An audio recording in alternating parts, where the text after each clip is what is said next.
What's up, YouTube world? Today we're going to talk about warning signs. Yesterday I told you about some of the thyroid issues that I'm having with Graves' disease and hyperthyroid. But today I want to talk about some warning signs that I saw, but I ignored them. The first one was rapid heart rate. When I'm talking about rapid heart rate, I'm talking about a heart rate that can fluctuate from 100 to 160.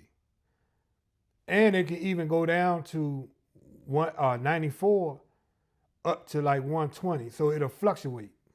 And then I done had it to where I had racing heart, where it just stays racing and staying above 100 all day, no matter if I'm laying down, sitting down, doing it, nothing. It will stay above 100. I done had maybe 5 incidents where I had to go to the emergency room based off of my heart beating so fast like it was going to jump out my chest. But these are the signs that I saw before I found out that I was having thyroid issues. Most of the time we go to a specialist, and a heart specialist, which I did.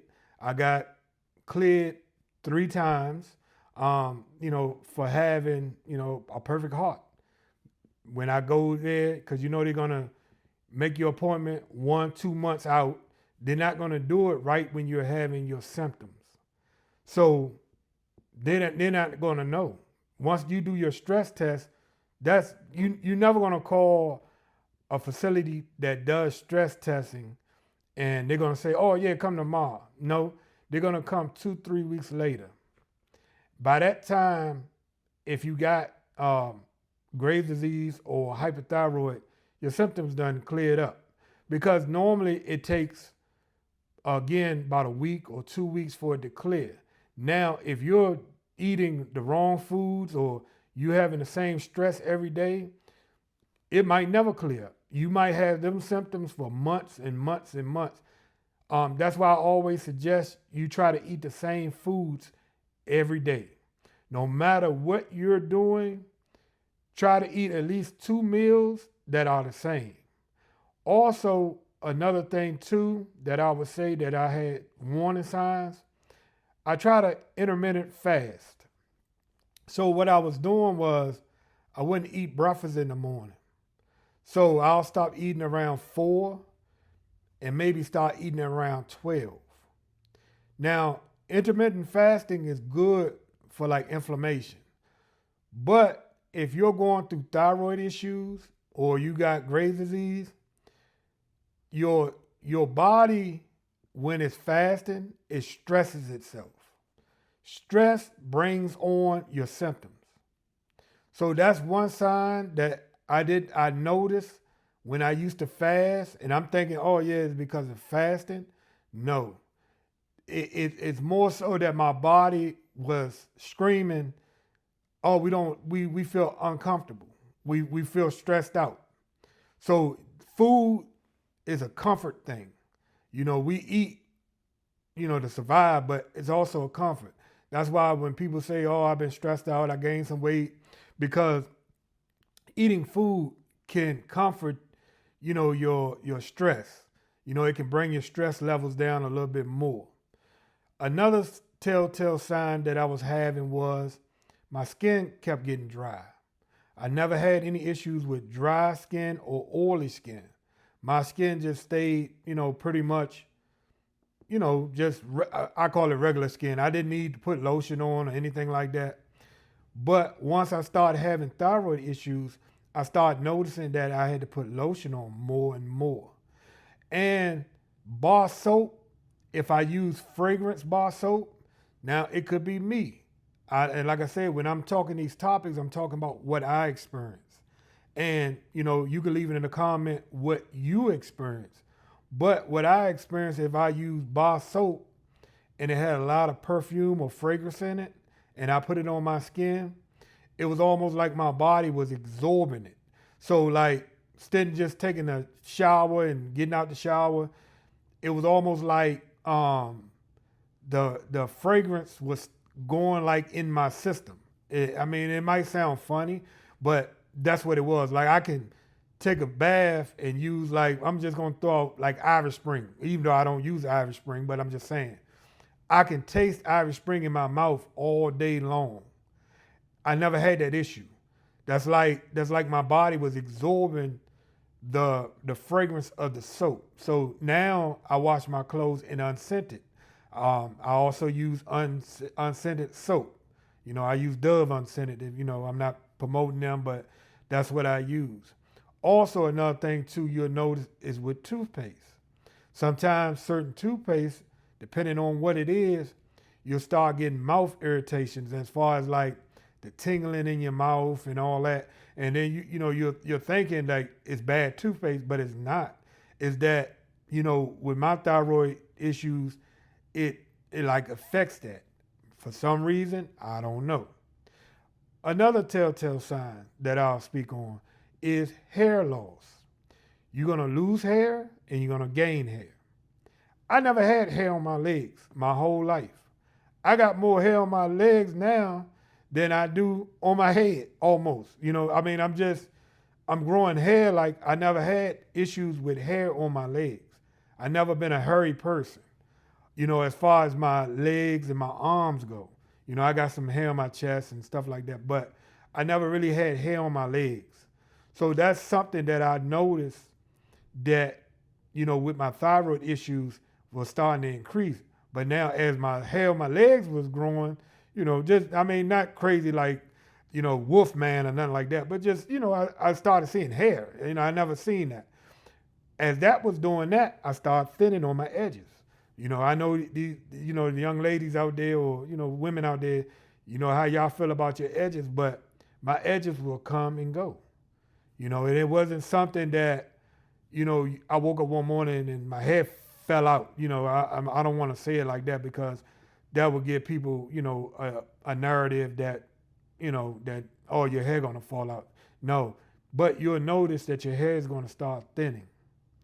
Another thing too, on top of the racing heart rate and the soap in the shower, hot and cold. You're gonna notice that when you go outside and it's very, very hot, it's gonna affect your body because your body, it has an internal temperature that if you go out in the sun, it try to cool itself down by sweating. And in the winter, if you start shaking if you get too cold. So your body has a, like its own internal temperature that it try to stay at. And you'll notice if you get into a hot shower, which I like to take my shower, almost to like it's going to take your skin off, but I can't do that now with thyroid issues. And those are things that it could be a sign that, hey, might want to get it checked. A lot of times when people have autoimmune disease or sugar diabetes or things like that, we start to not pay attention to our body because we're more affected by what's going on, being lightheaded or you feeling sick. But we don't pay attention to your body. And with Graves' disease and hyperthyroid, you have to pay attention to your body. You have to check your blood pressure. You have to make sure that, your A1C in check. You have to make sure you got good blood oxygen. All these things you can buy the cuffs at Amazon, wherever. I don't promote any business, but you can go to Amazon, get the cuff. You can get the one that they put on the finger to check your blood oxygen. And you can go to CVS or Walmart or any of these other stores and get something to prick your finger to check your blood sugar. But the thing that I like to tell people, don't ignore the warning signs. The last warning sign that I'm going to tell you about, and there's plenty more, but I'm just telling you the ones that you got to do every day. So, you got to wash your body every day. I hope you take a bath every day. I do, but if you don't, then I'm not degrading you. I'm just saying I take a bath every day. So you're going to notice the water temperature. You're going to notice the soap.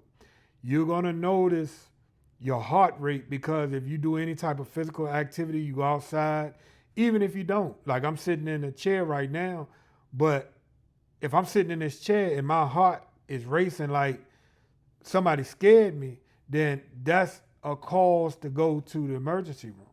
And like I said, I've been to the emergency room numerous times, and a lot of times you go and they'll set you up for a stress test. You said, most time when you do a stress test, they wait a month or 2 months. By that time, your symptoms are gone. Now, if your symptoms or you don't get the triggers to your systems away, where you'll keep on having the issues. So you having symptoms and you don't get rid of the triggers that's causing it. If it's stress, if it's food related, it could be simple as you work in an office that is too cold. So your body's always, the nervous system is always trying to regulate its heat. So you're gonna have that problem, but you won't know that because, people don't talk about it. We don't talk about things that affect us directly. We when people have discussions, it's always a general discussion where they're talking about things that's online. Like, oh yeah, I had this, I had this, I have this, and I had this. So you talk about that. But it's little things that might be happening to you that you can talk about, that only you can talk about. Like me, I can talk about being lightheaded. Everybody I talk to that has hyperthyroid or Graves' disease, a lot of them don't talk about being lightheaded. I'm one of the few that I get lightheaded. Also, you get ringing in the ear. Some people, they might not get that, but that's why I'm making these videos. These videos going to be on this platform for years. So you might be a young person that just got diagnosed. You might be in your 40s like I was and, starting having these symptoms. Because like I said, in my early years, I was in great shape.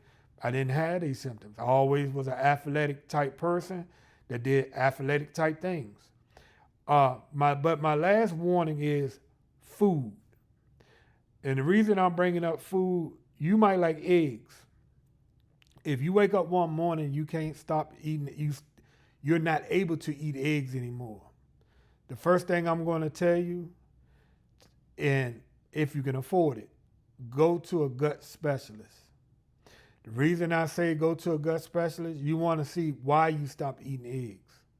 A lot of times with autoimmune diseases, the first thing that happens is you have to change the way you eat. Like me, I can't eat a lot of nightshades. That's like a group of vegetables, and I don't know if it's fruit in it, but I know it's like green peppers and tomatoes. I can't eat a lot of that. I can eat very, very minimum, maybe a couple pieces of green pepper, maybe a slice of tomato, and that's it. Not a whole lot of ketchup. But a lot of people don't realize once you start having food allergies, it's going to start inflaming your body. And inflammation is the killer to everything. I don't care what it is. Once you get inflammation in your body, I don't care if you got gout. I don't care if you got liver disease. I don't care if you got kidney disease. I don't care what you got. Inflammation is the killer. So to any human body. So you have to control inflammation before it starts in your body. So the first thing I would say as far as with the eating, try to eat the same foods every day. I don't care if it's oatmeal in the morning. I don't care if you eat bowl of cereal, granola. And, if you do intermittent fasting, which I wouldn't suggest doing with Graves' disease, because simple fact is intermittent fasting is good for inflammation, but you need food to keep your nervous system from going up and down. The longer you go without food, for some reason, it makes your nervous system, I guess because it's saying, okay, we're not eating right now, we're going to hold on. And sometimes it can put the body into a panic. And so I used to intermittent fast, but I don't anymore. Like I said, I still try to eat not too many hours before. Not too close to when I go lay down. So I would tell people, try to cut your eating window, very short, as far as like maybe 7 o'clock before you go to bed. If you're going to bed at 10, you don't want to eat at 9 and go lay down at 10, because your body's still digesting food. But you still want to be able to not put your body in shock. A lot of people are not going to tell you that, because that might not be their issue.